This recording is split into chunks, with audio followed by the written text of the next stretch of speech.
Je ne sais pas si vous connaissez Miramont de Guyenne. Alors Miramont de Guyenne, c'est une petite ville dans le Lot-et-Garonne dont je qualifierais le centre-ville de parfaitement et complètement sinistré.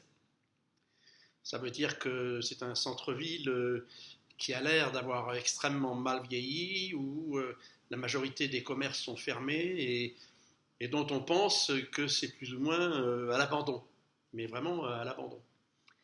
Et donc, autour de Miramont de Guyenne, il y a une zone artisanale, une zone commerciale, une petite zone commerciale artisanale qui est toute neuve et qui est relativement bien.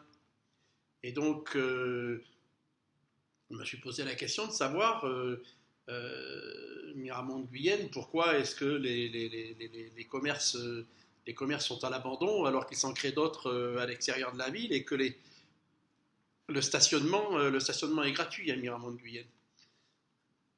Donc, quand on, euh, quand on parle, quand on dit que si les commerces du centre-ville ferment, c'est à cause des zones commerciales qui s'installent en périphérie des villes, je pense que le raisonnement est beaucoup trop court. Ça ne doit pas s'arrêter là. Mais enfin, bon, bref, peu importe, la vérité est là.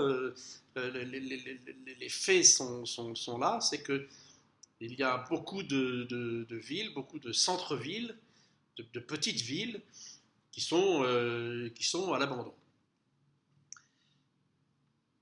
Et donc, en réfléchissant à des moyens de pouvoir arrêter cet abandon, de pouvoir remettre des gens dans ces centres-villes pour les faire à nouveau vivre, euh, je voulais essayer de marier une de mes idées premières, qui est que si on veut vraiment changer les choses dans notre pays, et si on veut vraiment changer les choses par rapport aux autres pays, parce que c'est important, si on change, c'est pour être unique, c'est pas pour ressembler aux autres.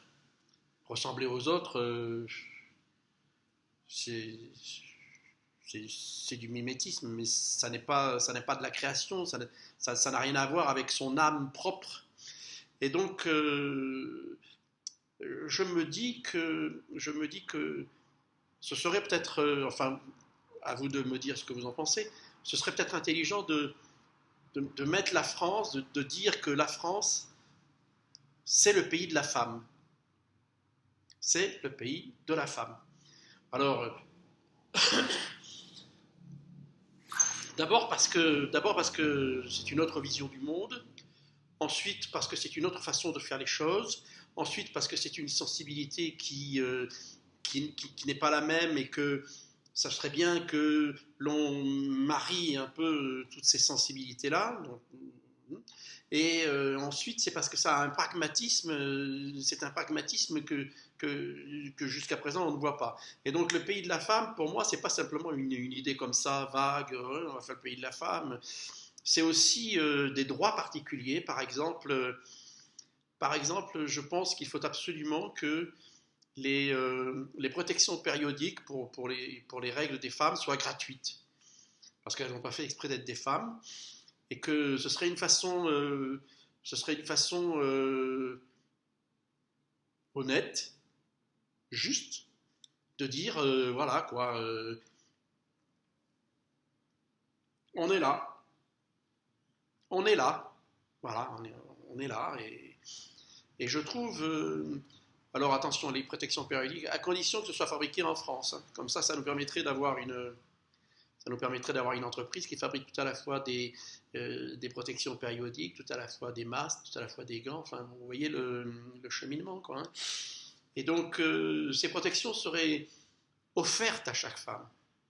Offertes. Euh, les femmes n'ont pas à payer parce qu'elles sont des femmes. Et donc, ce serait une décision tout à fait symbolique, mais par ailleurs extrêmement pratique. Alors pourquoi est-ce que je vous ai parlé de Miramont de Guyenne? C'est parce que il y a beaucoup de, il y a beaucoup de femmes, pour ne pas dire une grande majorité de femmes, qui élèvent seuls leurs enfants, qui sont dans la mouise, dans la panade, parce que voilà, c'est comme ça, quoi. Et donc, ces familles monoparentales, eh bien, il y a beaucoup de ces familles-là qui sont dans un besoin, qui sont dans la précarité.